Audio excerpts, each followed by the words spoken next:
If the X-Files were real life, this would be the part where Mulder and Scully get some new offices and a whole lot more funding. Well, it can't be aircraft. Aircraft can't maneuver like that. What else could they be? I don't know, lasers maybe. Now sci-fi becoming reality.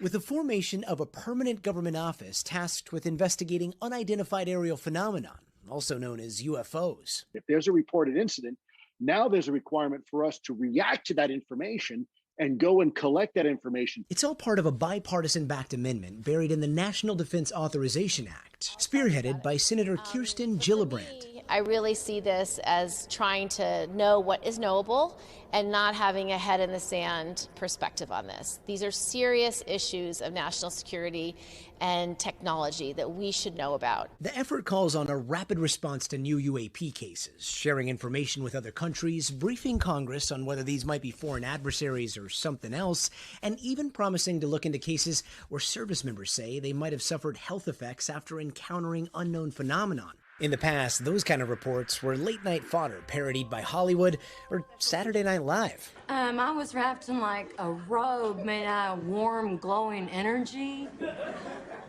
Yeah, like a blanket made out of pure love. But today, even the highest levels of academia seem to be taking UFOs much more seriously. One Stanford researcher looking at the brain scans of some service members who say they've encountered UFOs. Meanwhile, at Harvard, the focus is on the skies. Astrophysics professor Avi Loeb co-founding the Galileo project to invest in high-tech telescopes, infrared cameras, and specialized AI software, hoping to collect scientific data on the kinds of mysterious objects that have been spotted by fighter pilots who say they seem to break the laws of physics. The answer to this question will have huge implications for the future of humanity. It will affect our aspirations for space, and it basically affects each and every aspect of human life here on Earth. That's right. The big questions there being asked by Harvard as well as one researcher over at Stanford. Guys, back to you. This video is brought to you by Extra.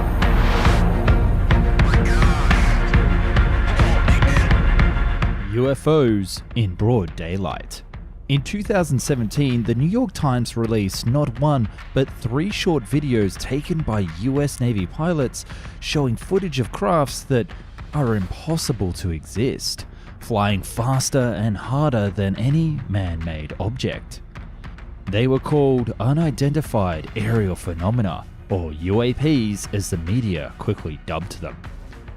The focus of this video will be on the first of these filmed encounters, which took place in 2004 and was observed by the pilots from the aircraft carrier, the USS Nimitz. An encounter with a craft that was oblong and white in shape, akin to a giant pill or a Tic Tac breath mint, which is why this has become known as the Tic Tac UFO. So what happened out there over the lonely Pacific Ocean in November of 2004? And why is it so darn terrifying?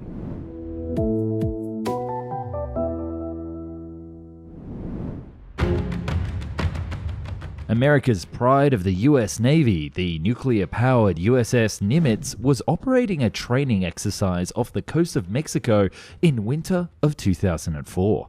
The Nimitz was ordinarily docked at the US Navy base in San Diego, so these maneuvers in the Pacific Ocean were considered pretty much in its own backyard. Its strike group also included the smaller missile cruiser, the USS Princeton, and it's this smaller cruiser that our story begins today. The state-of-the-art ship was testing a new, highly advanced radar, which was picking up several mysterious objects for several days. In fact, the Princeton's radar had tracked well over 100 of these mysterious objects over the course of a week. At first, they thought that this state-of-the-art radar system was bugging out, like static on an untuned radio. But after calibrating the system and even restarting it, these objects appeared even more accurate. And the picture it painted was nothing short of chaos. One of the ship's radar operators would later state in an interview that watching the objects on the radar display was like watching snow falling from the sky. The radar operators couldn't believe what they were watching. Objects that seemed to fly at altitudes greater than 80,000 feet, which was far higher than what commercial or even military jets typically operate at. Even more disconcerting, what these objects seemed to drop with an astonishing speed into far lower and busier airspace, from practically orbit to sea level in less than a minute. They were too high to be birds, too slow to be conventional aircraft, and were not traveling on any established flight path. By that morning on the 14th, it was decided on the Princeton that these unidentified objects had to be somehow intercepted and, if possible, stopped. The carrier group had 2 fighter jets already performing training missions in the area, and it was thought that they would be their best bet at witnessing whatever the heck these objects were. They were ordered to stop their training and immediately proceed to the new coordinates, what the operations officer on board the Princeton called a real-world task. Fighter jet pilots Alex Dietrich and her then commanding officer David Fravor were 2 pilots tasked to investigate the mysterious radar contacts.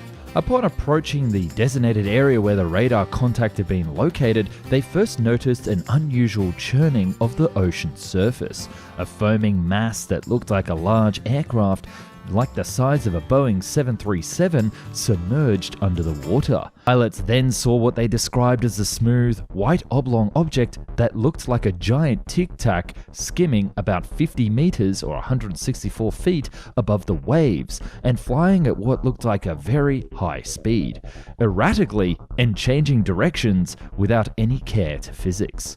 At first they thought it was a helicopter, but the lack of rotors and sheer bone-crushing G-forces exhibited ruled that out. In his jet, David Fravor attempted to engage with the object. He began a long spiral to get closer to the churning water surface, but seemingly the object stopped its movements and began an opposite helix upwards motion, almost mirroring the fighter jet. Whatever it was, it knew he was there. Now closer, the craft seemed to lack what the pilots would later recall as any visible flight control surfaces or means of propulsion, and it was seen as least big as the F-18. Fravor, who was a decorated pilot instructor and a 16-year veteran of the Navy's famous Top Gun program for fighter pilots, was stunned by what he saw. Upon trying to get closer, the object accelerated to a hypersonic velocity and vanished over the horizon, leaving the water and the sky as calm as a winter afternoon. "There's something out there that was better than our aeroplane," Fravor later said. "I don't know who's building it, who's got the technology, who's got the brains." With eyewitness accounts confirming something strange was out there in the Pacific that day, the military decided to equip all the next aircraft to take off with the best cameras the US taxpayers could buy, and with a special request. Hunting season was open. On the next mission, another FA-18 pilot, Chad Underwood, managed to get a radar ping 20 miles away. He couldn't see anything, but he was able to lock onto the target with his advanced targeting forward-looking infrared camera, a high-tech camera that can see way beyond the sight of a human. It was this footage that would be famously designated as FLIR-1. The object being filmed was shown to be a wingless, highly mobile, white and oblong shaped. It was approximately 20 to 25 feet or 7.6 meters in length, with no visible markings on it and no glass windows or any other portals into the craft visible from any angle. It was moving so fast not to create a sonic boom, and apparently no heat trail. Normally, you would see engines emitting a heat plume. This object was not doing that. The video shows a source of heat, but the normal signatures of an exhaust plume were not there. There was no sign of propulsion.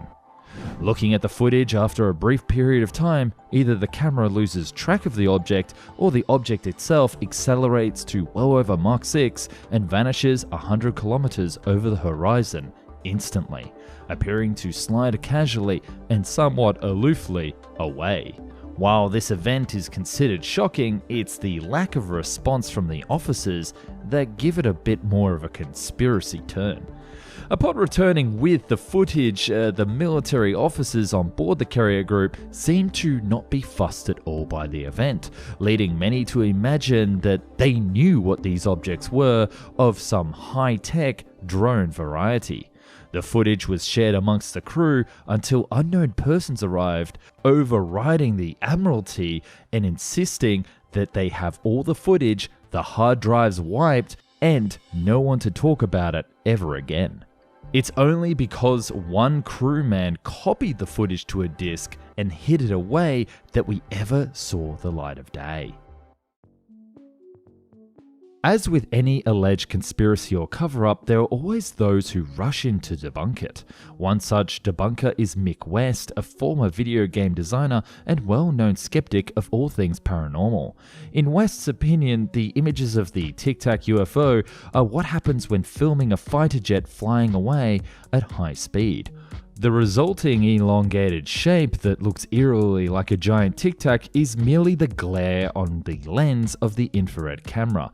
West contends that what looks like a UFO is nothing more than light in motion creating optical distortion. He also says that the information shown on the screen of the video, such as the camera zoom level, indicates that the sweeping movements were made by the camera itself, not the so-called mystery. West further points out that the camera itself would be moving at a very high speed. This speed, together with a high zoom rate, would reflect what is known as the parallax effect, in which the relationship and apparent speed of an object and its background change, sometimes very dramatically, depending on the angle being viewed. Could these objects simply be the result of lights and a camera error? But what about the radar pings and the eyewitness accounts? Eyewitnesses, mind you, from some of history's best and most experienced pilots. In the midst of all of this, there is one pesky question that needs answering. How is it that the United States military saw fit to release this video after so many decades of constant denials regarding UFOs? The simple answer is that the military never intended for the 2004 video of the Tic Tac UFO to go public. It was released by mistake. It so happens that the UFO research group to the STARS Academy of Arts and Science had made a Freedom of Information Act or FOIA request. These requests for classified information are routinely denied by the US military on the pretext of that old chestnut, national security, or with a simple, nothing to see here stance. Not this time. The Freedom of Information request was granted due to a series of unintentional blunders by the military worthy of a movie caper by the Coen brothers. The military was forced to admit their knowledge of these videos. A spokesperson confirmed that the leaked footage by the crew member was authentic, which was then reported by the Washington Post, leading the US Navy to quickly summarize and reveal everything on the table. Interestingly, insiders from the Navy have confirmed that the actual video is much longer, with many more details of the unidentified craft that became known as the Tic Tac UFO more visible. These military insiders claim that the longer video clearly shows an airborne vehicle that defies the laws of physics with great ease. The existence of the longer video was confirmed by Chad Underwood himself in 2019, who remarked that the footage released into the public domain was merely a little video cut of what he originally filmed. And this would not be the only video released by the US military, but another two from an incident off the coast of Florida years later.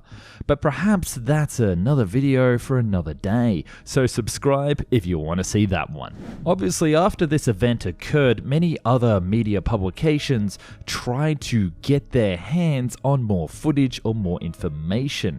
However, all the follow-up Freedom of Information requests were denied, claiming that it would cause exceptional grave damage to the national security of the United States. Once again, the US military has fallen behind on that old chestnut.